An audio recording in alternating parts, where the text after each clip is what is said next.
Vamos lá, meus irmãos, vamos lá. Continuando aqui nossa aula, nosso décimo dia de aula, História dos Avivamentos, e hoje a gente está na última aula, no último bloco.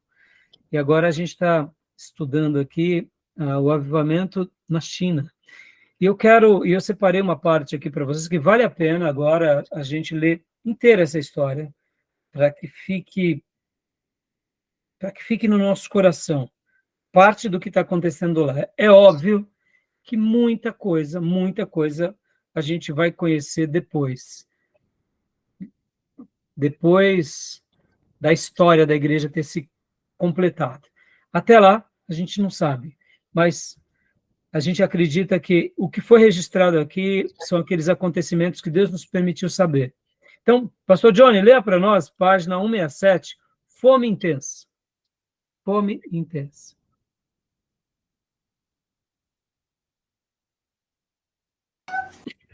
Fome intensa. Perguntou-se um jovem refugiado da China, que tinha apenas 2 anos de conversão, se possuía uma Bíblia. Não, respondeu ele. E o Novo Testamento? Também não. Você não tinha nenhuma literatura cristã quando era um novo convertido? Sim. Uma senhora idosa, que era cristã, arrancou uma página do seu livro de devoções diárias e deu para mim. Eis a primeira razão para a fome intensa que os crentes chineses têm pela palavra de Deus: a grande falta de Bíblias e literatura cristã. É estranho o fato de não sabermos valorizar as coisas preciosas que temos até que sejamos privados delas. No Ocidente, temos superabundância de Bíblias. Muitos de nós temos 2 ou 3, além de todo tipo imaginável de literatura cristã. Até que ponto realmente valorizamos tudo isso? Outro fator que explica essa fome é o mover poderoso do Espírito Santo. Fome por Deus é uma das características de todo avivamento. E onde há fome por Deus, haverá fome pela sua palavra. Em muitos lugares da China, as Bíblias são escassas e preciosas demais para serem levadas às reuniões cristãs, pois vivem constantemente sob o perigo de uma batida do governo no local. Portanto, só se levam cadernos a fim de copiarem as Escrituras. Um pregador foi convidado para passar o dia numa pequena cidade para realizar reuniões. Desde bem cedo de manhã, o prédio estava abarrotado com 600 pessoas e muitos outros amontoados do lado de fora. Estavam dispostos a suportar o clima extremamente frio para ouvir a mensagem do Senhor. Antes que o pregador chegasse, cantaram hinos a fim de preparar o coração para receber a palavra de Deus. O pregador deu 3 mensagens e os cristãos ficaram sentados para ouvi-lo desde cedo até tarde da noite. Ainda assim, não queriam se dispersar. Puxaram a camisa do pregador e disseram: nunca ouvimos uma pregação tão boa. Eles estavam extraordinariamente famintos por ouvir a exposição da palavra. Um pregador itinerante contou que, quando lhe perguntaram sobre um tema da pregação, ele respondeu: falarei sobre Jesus Cristo, o segundo evangelho de Mateus. Ou, eles replicaram: ele vai pregar sobre todo o livro de Mateus? Todo esse livro fala acerca de Jesus Cristo. E eles o fizeram cumprir sua palavra. 37 horas depois, ele terminou sua exposição, versículo por versículo, da vida de Jesus, segundo o livro de Mateus. Dá uma pausa aí, meus irmãos. Não dá para acreditar que algo assim aconteceu. É diante de um fato desse que nós dizemos: aqui é um avivamento ou isso é um mover de Deus? Não importa a terminologia, mas uma coisa é fato. Não dá para imaginar que nos nossos dias alguém vá para um grupo e passe 37 horas pregando e o grupo fique ali. Então, assim, é para nos sacudir mesmo. Por isso que eu falei para vocês que esses capítulos é o ponto alto do livro, estão tão pertinho de nós, foram algumas décadas atrás, e isso nos desafia ao quê? A estarmos preparados para esse contexto. Espero em Deus que seja assim, mas pode ser que seja o oposto, que a gente, de repente, vá para uma prisão, que a gente vá para lugar, como no capítulo, no bloco anterior, nós falamos e lemos, né? A gente vai sofrer, ou seja, a gente tem que se preparar para o sofrimento. Pode ser, mas é algo inenarrável, não? É algo surpreendente. Então, é de tirar o fôlego. Vamos lá. Continua para nós, pastor. Essa parte aqui do livro é maravilhosa. Vamos lá. Um camponês converteu-se em 1962 ao ler uma Bíblia que uma senhora cristã idosa lhe emprestado. Com o passar do tempo, ele lhe deu a Bíblia, temendo que os guardas vermelhos da Revolução Cultural pudessem achá-la e queimá-la. À medida que os crentes cresciam em número, os camponeses viu que ensinar era tão importante quanto evangelizar. Como se podia ensinar as pessoas quando só se dispunha de umas poucas Bíblias em toda a aldeia? Isto levou a compilar um manual bíblico por tópicos, que lhe custou 7 anos de trabalho. Demorou todo esse tempo porque cada vez que sua esposa não convertida achava o livro, ela o rasgava e queimava, ou queimava. Além dessa dificuldade, o único tempo que tinha para escrever entre o fim do seu dia de trabalho e o pôr do sol, pois não havia energia elétrica no povoado. Depois de terminar o livro, os crentes o mimeografaram e 10.000 cópias foram distribuídas em 10 municípios daquela província. Um Olha pregador só, parece bobeira, né? Mas, além de tudo, o camarada aqui tinha uma esposa que era a Jezabel, né? Sabe quem é a Jezabel? A Jezabel, né? Isabel. Mas ele não abandonava a Jezabel, né? Percebe, irmãos, que coisa, não? Por quê? Porque possivelmente ela não tinha um entendimento como nós, cristãos, então ela temia. Se catar meu marido, estamos todos perdidos. Então ela estava achando que estava fazendo um favor, né? Vamos lá, continua, pastor. Vamos lá. Um pregador itinerante de Xangai visitou uma aldeia na província de Henan. Ele era desconhecido naquele lugar. Certos habitantes da aldeia o levaram à sua casa, ofereceram-lhe um quarto que tinha as escrituras pregadas em todas as paredes. Eles queriam compartilhar o evangelho. Quando descobriram que era cristão, imediatamente lhe pediram que pregasse. Levaram-no para um local onde outro pregador estava concluindo sua mensagem para 400 ou mais pessoas. A congregação transbordava até o jardim. Em seguida, o recém-chegado tomou a palavra e pregou das 9 da manhã até as 11 da noite. Então, os crentes lhe pediram para passar a noite na casa de uma senhora idosa e pregar novamente no outro dia. No meio da noite, o despertaram e lhe deram um desjejum completo às 4 da manhã. Então, levaram apressadamente para outra reunião, que deveria começar às 6 da manhã. Para satisfazer sua grande fome pela palavra de Deus, sem prejudicar o trabalho, os crentes muitas vezes se reúnem várias horas antes de entrar no serviço, e depois novamente após o final do expediente. David Wang conta acerca de uma visita que fez a uma região remota no noroeste da China, onde pregou por cerca de 3 horas para 70 jovens. Seu tema era a oração do Pai Nosso. Os ouvintes estavam sentados no chão ou encostados na parede do pequeno barracão de adobe. Não só ouviam, mas também anotavam cada palavra e choravam. Quando David terminou, o líder da igreja caseira serviu-lhe um pouco de chá, enquanto lhe dizia: depois de tomar o chá, você pode pregar para nós novamente. Isso foi depois de 3 horas de pregação ininterrupta. Ele tomou o chá e depois pregou por mais 4 ou 5 horas. Durante todo o tempo, os jovens tomavam notas e exclamavam: Amém, Amém. No final, totalmente exausto, ele se sentou. Agora vamos cantar, disse o líder. David ficou chocado quando ouviu as palavras do cântico. Não ouça sermões. Não ouça sermões. Aliás, não ouviremos sermões. Que tipo de resposta era essa depois de ter pregado 2 sermões que duraram entre 7 e 8 horas no total. Então veio a verdadeira resposta quando cantaram de coração e alma, apertando seus pulmões. Viveremos os sermões, viveremos os sermões. Aleluia. É de embargar a voz, meu irmão.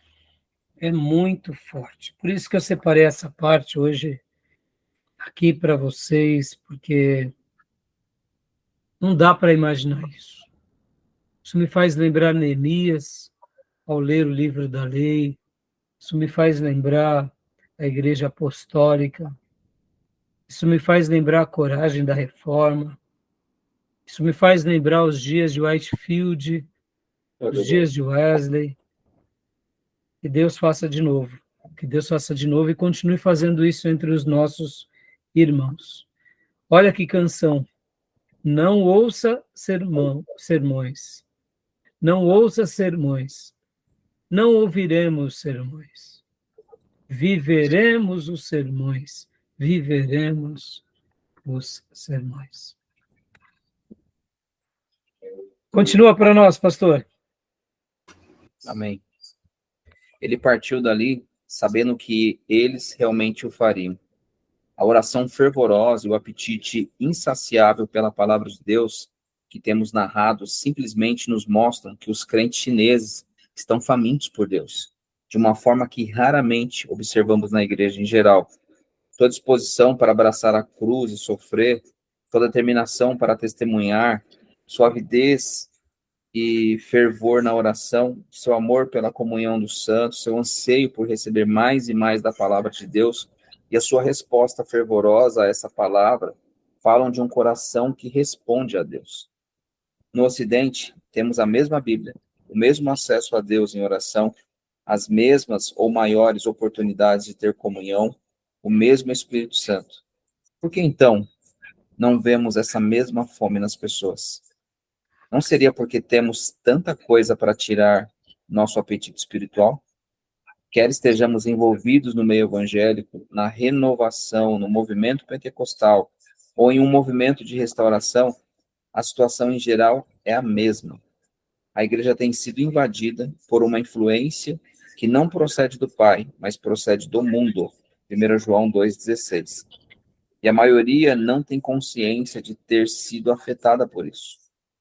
Hoje, os cristãos, sejam evangélicos, carismáticos ou da restauração, precisam crucificar as coisas do mundo e estar crucificados para ele. Muitos têm provado o mundo e perderam, desta forma, sua fome por Deus. Em contraste, a igreja chinesa ensina acerca da cruz, abraça a cruz, morre para o mundo, vive no céu, com os pés firmes na terra, tem uma fome insaciável por Deus. Uau! Tá bom até aí, pastor. E aí? Querem comentar alguma coisa? É para ficarmos vermelhos de vergonha. É a mesma coisa que eu pensei, vergonha. Corados de vergonha, né, irmãos? E assim eu queria concluir esse capítulo, irmãos, porque aí depois o autor vai trazer algumas notícias da China em 1994.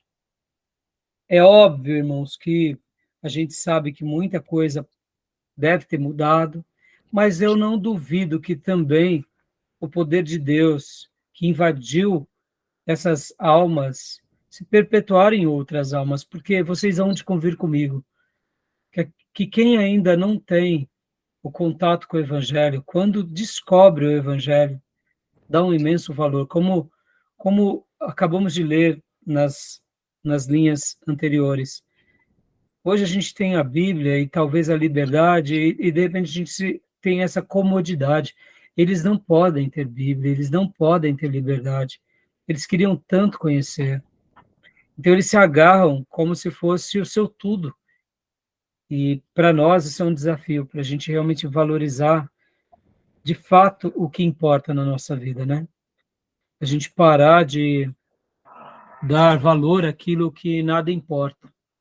Naquele livro que nós compartilhamos aqui com vocês de audiobook, que fala sobre por que tarda o verdadeiro avivamento de Leonard Ravenhill, ele fala uma coisa muito interessante, que muitos pregadores estão querendo semear com ouro na terra boa. Enquanto ele falava aquilo, no meu coração explodiu uma infinidade de coisas. A gente está querendo semear na terra boa com ouro, ou com diamante, ou com conhecimento, ou com tecnologia. Mas na terra boa, a única coisa que vai germinar para a glória de Deus é a verdadeira semente.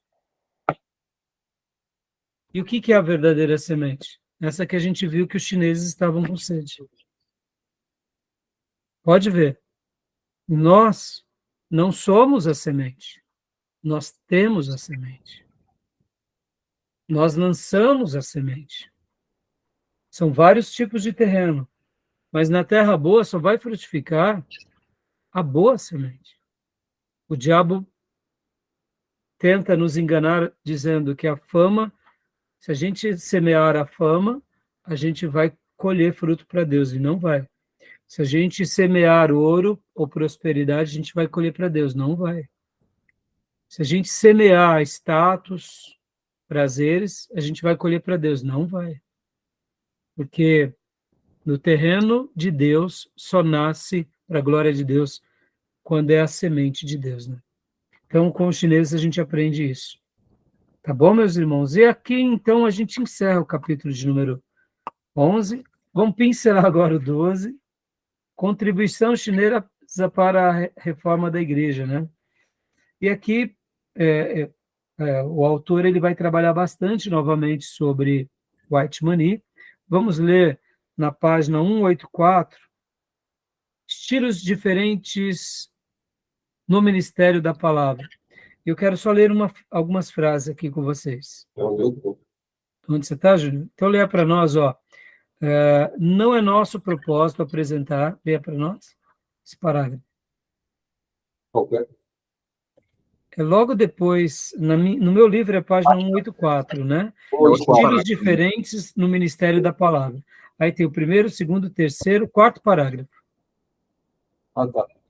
Então é nosso propósito apresentar aqui o reino do ensinamento do White Money, mas vale salientar que para ele a cruz é a revelação central. A seguir, dois trechos, um testemunho e um ensinamento, que expressam as mensagens nos dois aspectos do White Money. Só até aí, Júnior. Tá. White Money, irmãos, quando vocês lerem as obras de White Money, vocês vão notar uma coisa muito linda. Cada frase de White Money é carregado de essência bíblica. É como se ele estivesse fazendo uma citação das Escrituras na sua maneira simples de se comunicar. Então, um leitor que ama a Bíblia vai se identificar demais com White Money, porque ele tem aqueles apontamentos bem lúcidos sobre as passagens, sobre os temas. Então, ele realmente fez uma contribuição muito grande. Júnior, leia para nós aqui o 2, dentro desse parágrafo, leia o 2 aqui. Ó. Okay. Ouvimos falar isso aqui? Isso. Frequentemente acerca da cruz. Talvez estejamos familiarizados demais com esse termo. Mas o que é a cruz, afinal de contas? Realmente a compreendemos, descobrimos que tem a ver com a morte do nosso homem exterior. A cruz deve integrar tudo quanto pertence a ele. Nossas opiniões, nossos modos e atitudes, nossas habilidades, nosso amor próprio, tudo somos. Então, logo o homem exterior é destruído, nosso espírito consegue facilmente sair e manifestar-se. Ninguém é mais belo do que aquele que está quebrantado. A teimosia e o amor próprio dão lugar à beleza das pessoas que foram quebrantadas por Deus. Aleluia. Frases lindíssimas. Irmãos, aqui, deixa eu abrir meu coração. Como é difícil lidar com pessoas que não sabem ceder. Como é difícil. Muitas vezes simplesmente uma orientação pastoral. E como é doce e agradável lidar com uma pessoa que compreende, né, essas questões. Aqui eu não estou falando de sermos um tirano, mas essa questão das nossas opiniões. Aqui fica um desafio para vocês. Ao fazermos teologia, somos afirmados nas Escrituras. Isso é um fato. Mas a gente tem que tomar cuidado também para a gente não achar que nós somos os únicos intérpretes das Escrituras. Tem vezes que a gente não está aberto a aprender com ninguém. E isso é um defeito nosso horrível. A gente tem que, sabe, literalmente pensar um pouco nessa dimensão da cruz, de aprender mesmo com relação a viver uma vida morto para nós mesmos e vivo para Deus, né?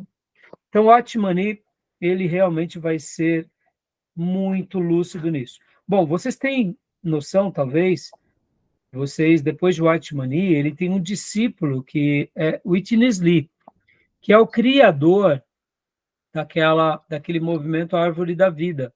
Vocês já ouviram sobre Igreja local, né? a igreja local? No contexto chinês, a gente até compreende um dos motivos por que eles existem. Porque é uma vida de opressão, é uma vida de reclusão, e o ponto de desequilíbrio de Witness Lee é que eles querem destruir todas as denominações para criar uma igreja local, uma igreja sem nome. Eu sei que a proposta deles pode parecer até uma proposta boa, mas é ingênua. E a insistência deles sendo um ponto de intransigência. Mas também o Witness Lee, quando a gente lê um pouco ele tem também algumas ideias interessantes, irmãos. Sim. Eu tive o prazer de ler algumas coisas de Witness Lee, e ele tem pensamentos interessantes. Ele foi o discípulo de Whitman. Só que a maneira em que ele impõe essa igreja local, ou seja, essa igreja sem placa, para o momento em que a gente vive, acaba sendo uma maneira também transigente. Acaba sendo uma leitura apenas de algo que eles enxergam como verdade, negando todas as outras verdades, né? Tá bom? A local, ela tenta desprender da igreja institucionalizada, dos moldes da igreja que era na China, né? Porque a igreja era das casas. E eles se reúnem em casa. Eu tinha um amigo que é da igreja local. Meu amigo, ele saiu da Assembleia e se encantou com a igreja local. Muito inteligente, esse irmão. Muito inteligente mesmo. Conhece bem a palavra de Deus. E ele foi para a igreja local. Acho que continua, né? Mas Só que, ao mesmo tempo, né, Júnior, qual é o grande erro deles? Eles tentam forçar a gente a abandonar aquilo de uma forma, aquilo que somos, né? Por exemplo, a igreja, vamos pegar um exemplo aqui. Qual é a nossa igreja aqui? Não, nós não estamos no seminário STBM, no seminário da Igreja Batista Missionária. Nós somos da Igreja de Jesus do Alto Tietê. é assim, exatamente. É desse jeito que eles... Então, eles impõem isso, e essa intransigência acaba sendo uma doença. E aí eles acabam criando um pensamento sectário, porque se você não faz parte disso, ou aceita, e não nega aquilo, você está negando a Bíblia. E aí, por isso que acabou se tornando um grupo sectário. É uma pena, Sim. tá bom? O capítulo 13 vai falar sobre o movimento Palavra da Fé. Esse eu queria pular agora, até porque ele vai falar também do Kenneth Reagan, e aqui fica uma palavra de denúncia, né? Mesmo sabendo que ele também faz alguns apontamentos bem interessantes, mostrando os erros doutrinários, questiona a doutrina sem matar a pessoa, eu achei muito interessante. E por último, a gente vai agora no capítulo 14, irmãos. Ele vai dedicar uma parte considerável aqui à Igreja da Coreia. A Igreja da Coreia. A maior igreja do mundo, que é a igreja do Davi Yangshu, antigo Poyangshu. E, bom, eu sou um apreciador como que é o nome? De dorama, tá, irmãos? Não se escandalizem. Eu assisto dorama. Eu nem sabia o que era dorama. Um dia eu falando, puxa vida, eu assisti uma temporada coreana muito legal, conversando com os membros da minha igreja. É só, você gosta de dorama, pastor? Eu falei, o que é isso? De fato, é as temporadas coreanas, né? Eu não sabia. Eu assisto nas minhas horas vagas, eu e minha esposa, a gente... É o nosso momento ali de... Eu procuro acompanhar um pouco a cultura deles e sou um apreciador dos coreanos, né? Então, assim, a igreja na Coreia também é um milagre da parte de Deus, é uma intervenção. Aquilo que nós aprendemos na 9ª aula, na terça-feira, que Deus ele prepara os caminhos para o avivamento. É um grande sofrimento, aí vem um grande clamor e depois vem as bênçãos. A Coreia retrata exatamente isso. E agora eu queria ler algumas linhas, só para a gente terminar. Eu queria destacar aqui algo que acontece não só com a igreja do Davi Yangshu, a igreja Assembleia, a Igreja Central do Evangelho Pleno em Seul, né? Uma igreja que também ela é associada às Assembleias de Deus mundiais, mas eu queria destacar que a maior igreja da Coreia, de fato, não é somente essa igreja, essa é a maior igreja local do mundo, mas a maior denominação na Coreia são os nossos irmãos presbiterianos. Sabia disso? Não? A igreja presbiteriana é uma das maiores na Coreia. São muitas igrejas presbiterianas. Eles Sim. são muito profundos em duas áreas, muito bíblicos e de muita oração. Eu tive o contato com um amigo meu que era diácono da Igreja Presbiteriana da Rua Iponina. Ele era diácono deste, ele falou que receberam um grupo de seminaristas da Igreja Presbiteriana da Coreia que estavam dando um trabalhão violento para eles. Por quê? Porque eles levantam de madrugada para orar. É normal. A Igreja Presbiteriana, eles levantam muito cedo para orar. A oração faz parte da vida de um crente tradicional presbiteriano. Levantam de madrugada e oram muito. Então, eu queria ler aqui a página 210, tá? Como Chu construiu a maior igreja do mundo. Aí tem o primeiro, segundo, terceiro, quarto, quinto parágrafo.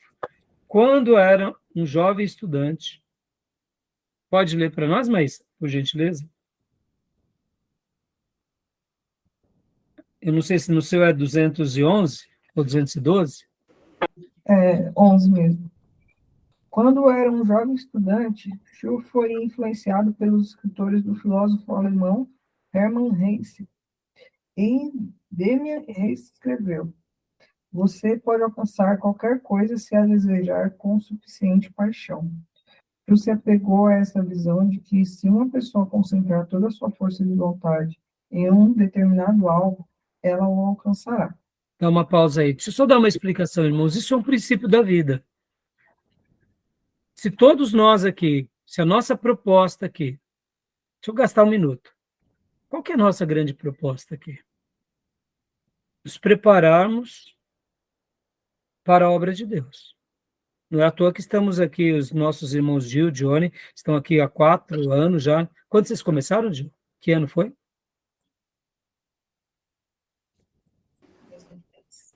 Acho que foi.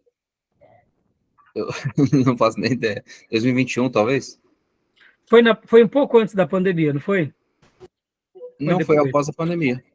Foi após, né? Isso, foi após a pandemia. Foi ali no meio da pandemia, se eu não me engano, né? É. Foi. Após não, no meio da pandemia. É. Então, olha só que interessante, Gil e Johnny. Estamos aqui já há mais de 3 anos, se preparando para quê? Se preparando para o reino. Se preparando para sermos ministros fiéis. Qual que é o nosso grande desejo aqui? Eu, como professor e irmão de vocês, vocês como alunos, meus irmãos e nossos irmãos, a nossa proposta é essa. Nossa proposta é nos consagrarmos à palavra, nos consagrarmos a Deus, é nos entregarmos a nossa vocação, ao nosso chamado ministério na igreja local, para quê? Para fazer uma obra. A gente não está aqui com uma proposta de ser rico, estamos? Não. Mas se nós estivéssemos aqui com o alvo de sermos ricos, concorda que a gente chegaria a ser rico? Tudo aquilo que a gente mais desejar, a gente vai fazer, porque a gente vai respirar, vai ansiar, vai. E isso é um princípio da vida. Um jogador de futebol, um tenista, um esportista, um músico, se ele realmente colocar toda a paixão dele, todo o sonho, todos os desejos, toda a energia, mesmo que ele não seja o melhor naquilo que ele faz, ele vai ser um entre muitos. Percebam, irmãos? De uma forma ou de outra, é uma verdade da vida isso. Então, Chu foi despertado por isso. E uma coisa que acontece com ele, que ele começa, então, a ter esse desejo de crescer diante de Deus, né? E aqui eu queria, para a gente concluir, ler agora, na página 213, a importância da oração. Lê essa primeira frase aqui, irmão, por favor. O ministério de Paul Yang-Shu, de levantar e liderar a maior igreja do mundo, projeto inigualável na história, conta como um tremendo fator que protege, capacita e santifica toda essa obra. A suprema importância que se dá ao jejum e à oração. Alguns pastores ambiciosos têm tentado copiar os métodos de crescimento da igreja de Shu, sem incluir o fator fundamental, a oração. Porém, não se obtém resultados permanentes. Pode continuar lendo, por favor. Os cristãos coreanos são, há muito tempo, um povo de oração. Entre 1910 e 1945, a Coreia do Sul sofreu sob as forças cruéis de ocupação japonesa. Depois de 1950 a 1953, a guerra entre as duas Coreias quase destruiu a nação, inclusive a capital, Seul. Desde então, a nação tem estado sob constante perigo de invasão pelos exércitos comunistas da Coreia do Norte, que fica a uma pequena distância no norte de Seul. Todo esse sofrimento trouxe quebrantamento e espírito de oração aos cristãos coreanos. A obra de Paul Yang-Chun não é uma exceção. A oração é a base da obra e talvez o verdadeiro segredo do sucesso da maior igreja do mundo. Só essa frase aqui, logo após o início da igreja. Logo após o início da igreja, a sogra de Shu, Jiaxiu Shui, estabeleceu um monte de oração e jejum em Ozanri, situado a 45 minutos ao norte de Seul. Tá bom até aí, filho. Segundo algumas obras do próprio Davi Yongshu, ou Po Yangshu, né? Eu tenho livros ainda dele da época que era Po Yangshu, depois saiu Davi Yongshu. Talvez vocês estranhem o fato de dele ter mudado o nome. É que na Coreia, quando uma pessoa ela tem uma experiência que marca muito a vida dela, ela também acaba mudando o seu nome. É uma coisa um pouco complexa para a gente, mas o nosso irmão Po Yangshu, ou Davi Yongshu, que é a mesma pessoa, ele foi muito influenciado pela sogra dele. A sogra dele era uma mulher de oração. E ele, nos momentos mais difíceis da vida dele, ela falava, vem orar comigo. Vem orar comigo. E ele começou a ser despertado, ele pegou o gosto por isso. Um período da vida dele, ele ficou doente, e naturalmente a igreja começou a ser cuidada pelos membros, e principalmente pelas mulheres. É daí onde surge um movimento muito grande, que é o chamado movimento celular. E assim, a igreja dele cresce, expande, mas uma coisa que é característico na igreja dele é o período de oração. Tanto ele quanto toda a igreja oram e oram muito. Lembram? A oração não gera avivamento, mas a oração prepara o terreno para o avivamento. Tá bom, meus irmãos? Poderíamos tratar outras coisas aqui, mas queria concluir assim, né? E fico aberto aqui para ouvir os irmãos. Querem falar alguma coisa? fazer alguma pergunta? Não, eu acho que esse tema oração acho que é muito comum tanto na Coreia, China, né? Também. Eu não sei se isso é do oriental, mas assim, a gente percebe que tanto a Coreia do Sul quanto a China, a igreja é muito voltada para a oração. É. Agora, você viu o que o autor disse? É outra, né? Como? A disciplina deles é impressionante. Sim, é um povo de disciplina, irmãos. É um povo de disciplina. É um povo de disciplina. A disciplina faz parte da vida deles. Pode ver, cada continente asiático, principalmente a gente pega o Japão, a China e a Coreia, eles são muito disciplinados. A disciplina faz parte da vida deles em tudo, em tudo. Podem ver que a Coreia, depois desse despertar, desse grande despertar, hoje ela é uma potência mundial, e a gente sabe que hoje eles estão passando até por um outro problema, porque eles estão muito prósperos, né? Estão ricos, estão bem abastados. Então, é uma situação até um pouco antagônica, porque no começo eles sofriam muito, né? Tinham privações, fome, e agora não. Hoje eles são uma potência mundial. A questão no estudo entre os coreanos é muito elevada, a taxa de educação deles é muito elevada. Um professor na Coreia é uma pessoa muito ilustre. Tá? Um professor lá, ele recebe o mesmo prestígio de um advogado, de um médico, ele é muito valorizado, mas, ao mesmo tempo, a educação lá é muito criteriosa. E hoje, em função até disso e de muita prosperidade, também eles estão precisando serem evangelizados de novo, porque, irmãos, novas gerações vão surgindo, gerações que nascem debaixo do sofrimento e gerações que nascem depois da prosperidade. Mas, assim, ainda se predomina uma tradição religiosa protestante, ainda assim eles são muito piedosos, muito exemplares, e agora, como o autor disse, muitos outros pastores querem copiar o modelo de igreja, mas não querem orar igual. Então, assim, tem coisas que a gente não vai conseguir na força do nosso braço jamais, né, irmãos? Não é o marketing, não é a influência, não é o carisma, né? É o poder de Deus sobre nós. A igreja do Puyanchun também mantém uma universidade. Eles mantêm uma universidade, eles têm uma obra filantrópica gigante. Inclusive, eles ajudam a Coreia do Norte, com muito donativo, com muita ajuda humanitária. Passa fome a Coreia do Norte. Uma outra coisa que também a igreja coreana, de uma forma geral, é uma das igrejas que mais envia missionários no mundo.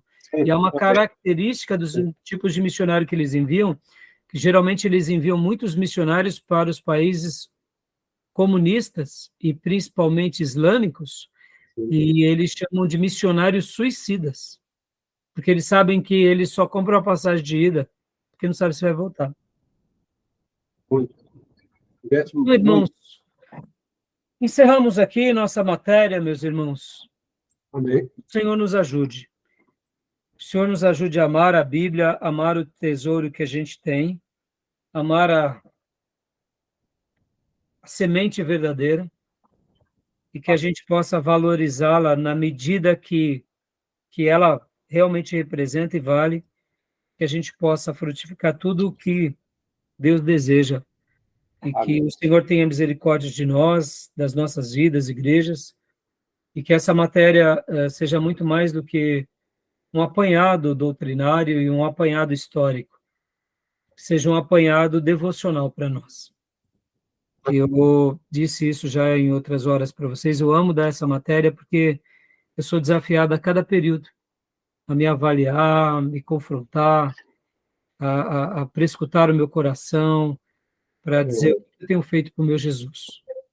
Eu acho que essa matéria ela é instigante no sentido de a gente reavaliarmos as nossas condutas, a nossa fé, como que nós estamos andando, a gente não ficar, né, estacionado, estagnado. como a gente deve administrar nossos recursos, patrimônio, se isso não vai influenciar a nossa vida e a nossa fé, como está, né? Eu acho que isso aí é encorajador para caramba, essa matéria, esses relatos, isso faz muito bem. Eu acho que a igreja devia, em geral, estar sempre ouvindo isso, para ver se desperta, né? Sai um pouco do comodismo, né? A gente dá mais valor à obra de Deus, às pessoas, ao indivíduo que precisa ouvir a palavra. Acho que é isso. E é isso aí, Júnior. E que Deus nos ajude nessa caminhada e que a gente possa ser realmente servos fiéis, né? Porque quando a gente olha assim para a história, a gente vê tanta coisa magnífica, a gente se apequena. E não tem como, porque são muitos vasos de Deus e muitos servos de Deus dedicados, muitas pessoas que sofrem. E como você disse, né, Júnior, muitas vezes a gente está vivendo o nosso dia a dia, os nossos problemas, é o irmão lá da igreja que é territorialista, que é manda-chuva, e a gente tem que administrar esses BOs, temos que administrar os irmãos políticos, mas quando a gente olha para essa matéria, a gente vislumbra a eternidade, vislumbra o desejo de alcançar o maior número de pessoas e ser úteis para Deus, né? E no avivamento é um momento em que Deus reina entre nós, né? Pode ver que uma das definições mais lindas de avivamento é o poder de Deus atuando em nós.